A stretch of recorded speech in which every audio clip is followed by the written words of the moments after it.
વાલિયા તાલુકાના મોખડી ગામમાં સરપંચના ફળિયામાં ગ્રામ સભા મળી હતી, જે ગ્રામ સભાની જાણ વોર્ડ નંબર 1 થી 5ના સભ્યોને ગ્રામજનો થતાં તેઓ ત્યાં પહોંચ્યા હતા। તે સમયે સરપંચ પુત્ર અને પુત્રવધુ સહિતના લોકોએ ગેરવર્તન કરી ગ્રામજનોને ગ્રામ સભામાંથી બહાર ફેંકી દેવાની ધમકી આપી હોવાનો આક્ષેપ કર્યો હતો।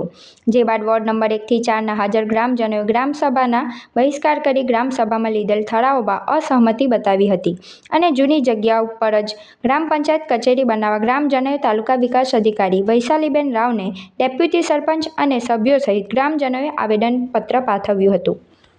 મારું નામ વસાવા રીટાબેન મુકેશભાઈ, ગામ મોખડીથી હું બોલું છું। ગ્રામ પંચાયત ઓફિસને જે આ બાબત છે તે જૂની ઓફિસ છે એ જગ્યાએ અમારે બાંધવાની જરૂર છે, પણ એ લોકો સરપંચ લોકો માનતા નહીં। એ વિરોધ થઈને એ લોકોની જગ્યા બાજુ લઈ જવા માંગે છે।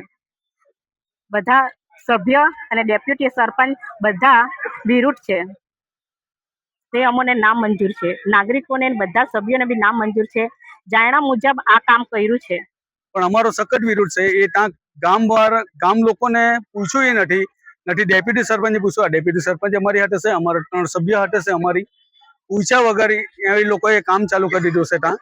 કારણ કે અમારો વિરોધ એ જ છે કે ત્યાં પાણી આવી જતું છે, 2 નદીનું પાણી ભેગું થાય, મંદિરે લગીને પાણી ચાલ્યું જતું છે, તો એ ત્યાં ગામવાળા તે સરપંચે ત્યાં કામ ચાલુ કરાવી દીધું છે।